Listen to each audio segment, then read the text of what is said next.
Tous les ans en hiver se joue dans d'innombrables familles le même rituel.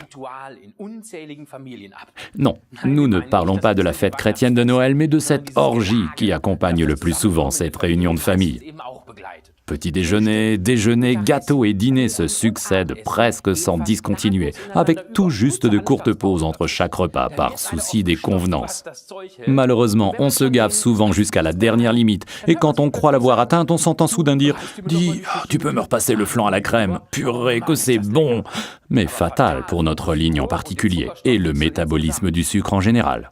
Parce qu'il en est ainsi en Europe depuis de nombreux siècles, l'homme a cherché dans la nature un remède pour limiter les effets négatifs de cette gloutonnerie et a trouvé une herbe dont l'odeur est presque un symbole de la période hivernale, la cannelle. Oui, c'est vrai, car la cannelle a bien d'autres qualités que celle d'être simplement délicieuse. Elle nous réchauffe de l'intérieur et stimule la digestion et le métabolisme. Cela aide à assimiler toutes ces calories. Les étoiles de cannelle ont donc un arrière-plan bien établi. C'est pourquoi il est recommandé de boire Forever Blossom Herbal Tea, dont la cannelle est le principal ingrédient, avec l'article numéro 49, à chaque fois qu'on veut remédier aux effets d'une période de jeûne, ou bien ceux d'un régime ordinaire, ou encore quand il ne s'agit plus vraiment de se restreindre. Découvrez grâce à cette tisane pourquoi depuis 5 millénaires, les hommes font confiance à cette épice qu'on appelle la cannelle. Dans notre tisane Herbal Blossom, seule la saine et très onéreuse cannelle de Ceylan est utilisée. En effet, il existe aussi la casse de Chine. Très bon marché, mais moins bénéfique pour l'organisme. D'ailleurs, on la trouve souvent en prêt à commencer. Alors il faut mieux rester en bonne santé en faisant soi-même ses gâteaux. Mais voilà, maintenant l'ingrédient principal qui donne son nom au Aloe Blossom Herbal Tea, les fleurs de l'aloès. Ces fleurs légèrement basiques sont les bienvenues après une journée stressante et saturée en acidité.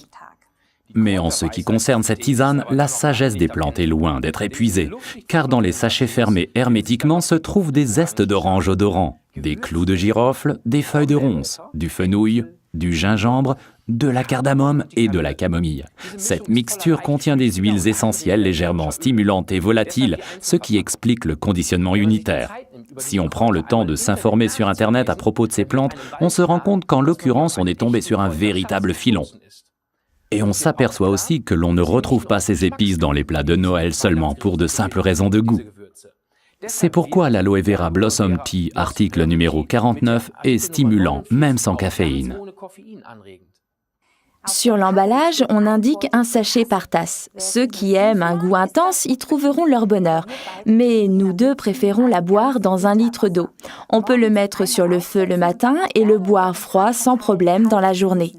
Dans les mois chauds d'été, on peut en faire un délicieux punch aux fruits avec un mélange aux myrtilles ou aux framboises congelées qu'on peut trouver au supermarché. C'est exactement ce qu'il faut pour votre prochaine fête en plein air. Mais la meilleure, la plus délicieuse des recettes pour les mois froids de l'hiver vient d'Ilse Paulsen, cadre supérieur de 78 ans vivant dans le nord de l'Allemagne. Son tuyau, un sachet d'Aloe Blossom Herbal Tea dans un thermos avec une tranche de pomme et un doigt de rhum. Là, il n'y a pas que la cannelle et le gingembre qui réchauffent. Résumons-nous. Grâce à sa mixture de plantes, l'Aloe Blossom Herbal Tea référence 49 stimule le métabolisme sans caféine. Il accompagne les régimes ou après de grandes bouffes. Avec 1 litre d'eau, il prévient la déshydratation et dans cette combinaison, il est aussi très bon pour la peau.